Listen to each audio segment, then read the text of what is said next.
2006 Kingston లండన్లోని ఒక expensive హోటల్లోకి Ibrahim అనే వ్యక్తి మారు పేరుతో బుకింగ్ చేసుకుని చెక్ ఇన్ అవుతాడు. నెక్స్ట్ డే మార్నింగ్ మీటింగ్ కి అటెండ్ అవ్వాల్సిన ఇబ్రహీం భోజనం చేద్దామని రెస్టారెంట్ కి వెళ్తాడు.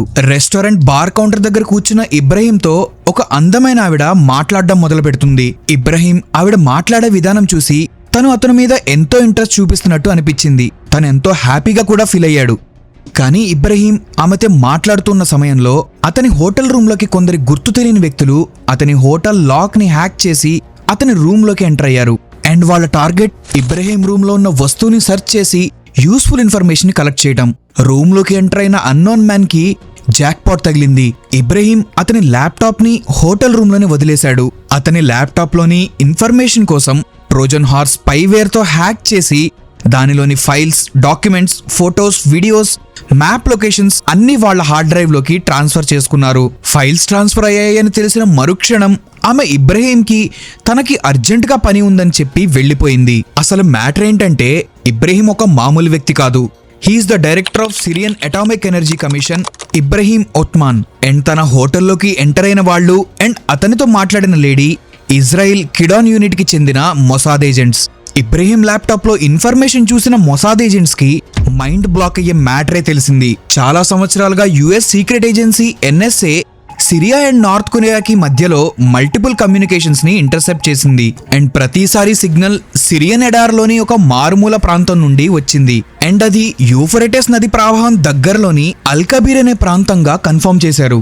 నార్త్ కొరియా అండ్ సిరియా కలిసి ఏదో క్లాసిఫైడ్ ప్రాజెక్ట్ ని తయారు చేస్తున్నారని తెలుసు, కానీ అది ఏమిటో ఇబ్రహీం ల్యాప్టాప్ ని హ్యాక్ చేస్తే కానీ యుఎస్ అండ్ ఇజ్రాయెల్ కి అర్థం కాలేదు.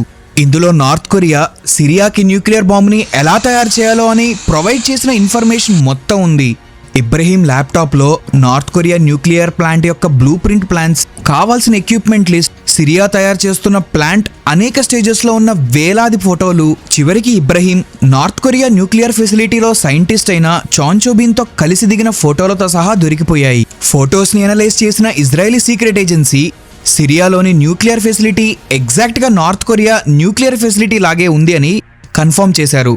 యుఎస్ తో ఇన్ఫర్మేషన్ షేర్ చేసిన ఇజ్రాయెల్ నెక్స్ట్ ఏం చేయాలో అని ప్లాన్ లో పడ్డారు. ఇప్పటి వరకు మీకు వీడియో నచ్చినట్టయితే వీడియోని లైక్ అండ్ ఛానల్ ని సబ్స్క్రైబ్ చేసి మాకు హెల్ప్ చేయండి.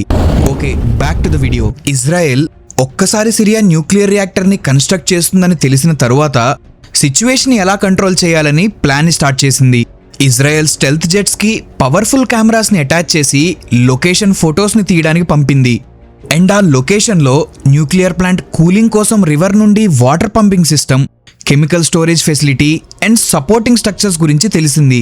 అండ్ ఈ ఇమేజెస్ ని నార్త్ కొరియా న్యూక్లియర్ ఫెసిలిటీతో కంపేర్ చేస్తే 100% మ్యాచ్ అయింది. న్యూక్లియర్ ప్లాంట్ ని డిస్ట్రాయ్ చేయడానికి ప్లాన్ వేస్తున్న ఇజ్రాయెల్ కి ప్లాంట్ ని బాంబ్ చేయటం ఒక్కటే మార్గంగా కనిపించింది. న్యూక్లియర్ ప్లాంట్ ని బాంబ్ చేద్దామని డిసైడ్ అయిన ఇజ్రాయెల్ కి ఇంకో ప్రాబ్లం ఎదురైంది. ప్లాంట్ గురించి అంతా ఇన్ఫర్మేషన్ ఇజ్రాయెల్ దగ్గర ఉన్నా కానీ న్యూక్లియర్ బాంబ్ తయారీలో ఏ స్టేజ్ లో ఉందనేది ఇజ్రాయెల్ కి తెలియదు. ఒకవేళ న్యూక్లియర్ బాంబ్ చాలా అడ్వాన్స్ స్టేజ్ లో ఉంటే ప్లాంట్ మీద బ్లాస్ట్ ఒక పెద్ద డిజాస్టర్ కి దారితీస్తుంది. సో ఇప్పుడు ఇజ్రాయెల్ బాంబ్ ఏ స్టేజ్ లో ఉందని తెలుసుకోవాలి. సిరియా క్యాపిటల్ డెమాస్కస్ నుండి 400 కిలోమీటర్ల దూరం ఉన్న న్యూక్లియర్ ప్లాంట్ సిరియా నడిబొడ్డులో ఉంది. సిరియన్ సెక్యూరిటీని క్రాస్ చేసి ఇజ్రాయలీ సైంటిస్టులను పంపి టెస్ట్ చేయడం అనేది ఇంపాసిబుల్ టాస్క్ అని ఇజ్రాయెల్కి అర్థమైంది. So Israel Sayeret Matkal Israeli commandos and Israeli air force లోని షాల్దగ్ స్పెషల్ ఫోర్సెస్ ని హెలికాప్టర్లో సైట్ కి పంపించింది. హెలికాప్టర్ ని లో ఆల్టిట్యూడ్ లో ఫ్లై చేసి సిరియన్ రేడార్లకు చిక్కకుండా Israeli team Al Kibar plant location కి చేరుకుంది. న్యూక్లియర్ ప్లాంట్ లొకేషన్ కి చేరుకున్న స్పెషల్ టీం ప్లాంట్ చుట్టుపక్కల్లో ఉన్న మట్టి, నీటి శాంపుల్స్ ని కలెక్ట్ చేసుకుని అక్కడి నుండి ఫ్లై బ్యాక్ అయ్యారు. ల్యాబ్లో వాటర్ అండ్ శాండ్ శాంపుల్స్ ని టెస్ట్ చేసిన ఇజ్రాయలీ సైంటిస్ట్ కి శాంపుల్స్ లో మ్యాన్ మేడ్ యురేనియం ట్రేసెస్ దొరికాయి. అంటే దీనికి అర్థం బాంబ్ ఇంకా యాక్టివ్ అవ్వలేదు, కానీ కొన్ని వీక్స్ లో యురేనియం ఎన్రిచ్ అయ్యి బాంబ్ యాక్టివ్ అయ్యే అవకాశం ఉంది. సో సిరియా న్యూక్లియర్ బాంబ్ ని తయారు చేస్తుందని కన్ఫర్మ్ అయితే అయింది, కానీ యాక్ట్ చేయడానికి కొన్ని వారాలు మాత్రమే టైం ఉంది. సో ఈ ఇన్ఫర్మేషన్ తో అప్పటి ఇజ్రాయలీ ప్రైమ్ మినిస్టర్ ఎల్యూద్ ఓల్మర్ట్ అమెరికా దగ్గరికి వెళ్లి సిరియన్ న్యూక్లియర్ సైట్ ని డిస్ట్రాయ్ చేయడానికి అమెరికన్ ఫైటర్ జెట్స్ ని పంపమని యుఎస్ ప్రెసిడెంట్ అయిన జార్జ్ బుష్ ని అడిగాడు. అప్పటికే ఇరాక్ తో వార్ లో ఇన్వాల్వ్ అయి ఉన్న అమెరికా ఇప్పుడు సిరియాని బాంబ్ చేస్తే ఎలాంటి పరిస్థితుల్ని ఎదుర్కోవాల్సి వస్తుందో అని బుష్ బాంబింగ్ ని ఆథరైజ్ చేయలేదు. దానితో డిసప్పాయింట్ అయిన Israeli prime minister Israel Begin doctrine ని ఫాలో అవుతుంది. అమెరికా అటాక్ చేసినా చెయ్యకపోయినా ఇజ్రాయెల్ ఒంటరిగా అటాక్ చేస్తుంది అని బుష్కి చెప్పి వెళ్ళిపోతాడు. బెగిన్ డాక్ట్రిన్ అనేది ఇజ్రాయెల్ 1981లో తీసుకున్న పాలసీ. ఈ పాలసీ ప్రకారం ఇజ్రాయెల్ తన శత్రు దేశాల దగ్గర న్యూక్లియర్ బాంబు ఉండడాన్ని అలౌ చేయదు. సో ఇజ్రాయెల్ వాళ్ళ శత్రు దేశాల న్యూక్లియర్ ప్లాన్స్ ని ఆపడానికి ఎంత దూరమైనా వెళ్తుంది. అన్ని డైరెక్షన్లలో శత్రు దేశాలున్న ఇజ్రాయెల్ వాళ్ళ దేశాన్ని కాపాడుకోవడానికి తీసుకున్న ఈ పాలసీ ఇండియా కూడా తీసుకోవాలని మీకు అనిపిస్తే కింద కామెంట్ చేయండి. యుఎస్ సిరియాని బాంబ్ చేయడాన్ని రిజెక్ట్ చేసిన తర్వాత ఇజ్రాయెల్ సిరియాలోని న్యూక్లియర్ రియాక్టర్ని బాంబ్ చేయడానికి operation out side the box ని రెడీ చేసింది. సెప్టెంబర్ 5, 2007 రాత్రి 10:30కి ఇజ్రాయెల్లోని రామోన్ అండ్ హజ్జరిమ్ ఎయిర్ బేసెస్ నుండి 10 F-15 and F-16 fighter jets take off అయ్యాయి. టర్కీ అండ్ సిరియా బార్డర్లకి అతి సమీపంగా వెళ్తూ రేడార్ కవరేజ్ నుండి అవాయిడ్ చేస్తూ Israeli fighter jets nuclear plant వైపుగా వెళ్ళాయి. సిరియన్ ఇంటిగ్రేటెడ్ ఎయిర్ డిఫెన్స్ సిస్టమ్ని షట్టర్ టెక్నాలజీతో హ్యాక్ చేసి సిరియన్ రేడార్లకు ఖాళీ ఆకాశం యొక్క ఇమేజెస్ని ఫీడ్ చేసి సిరియన్ రేడార్ ఆపరేటర్స్ని ఫూల్స్ చేశారు. సరిగ్గా అర్ధరాత్రి 12:40కి Israeli jets Al Kibar nuclear సైట్కి రీచ్ అయ్యాయి. సైట్ ఎయిమింగ్ డిస్టెన్స్లోకి వచ్చిన తర్వాత 17 టన్నుల Maverick missiles and laser guided bombs వేసి న్యూక్లియర్ బేస్ని నామరూపాలు లేకుండా లేపేశారు. రియాక్టర్ బిల్డింగ్ నేలమట్టమైన తర్వాత Israeli fighter jets Arizona the site is flattened అని రేడియోలో ఆపరేషన్ సెంటర్కి మెసేజ్ పంపి ఇజ్రాయెల్కి రిటర్న్ అయ్యారు.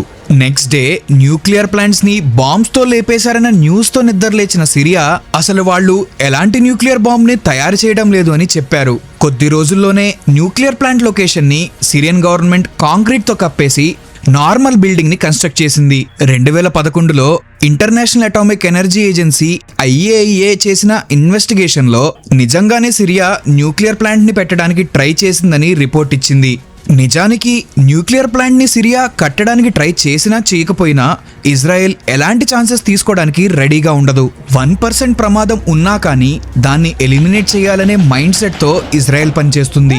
No tolerance to any enemy activities అనే మైండ్ సెట్ తో ఉండడం వల్లనే ఇజ్రాయెల్ చుట్టూ శత్రు దేశాలు ఉన్నా కానీ ఈ రోజు సర్వైవ్ అవ్వగలుగుతుంది.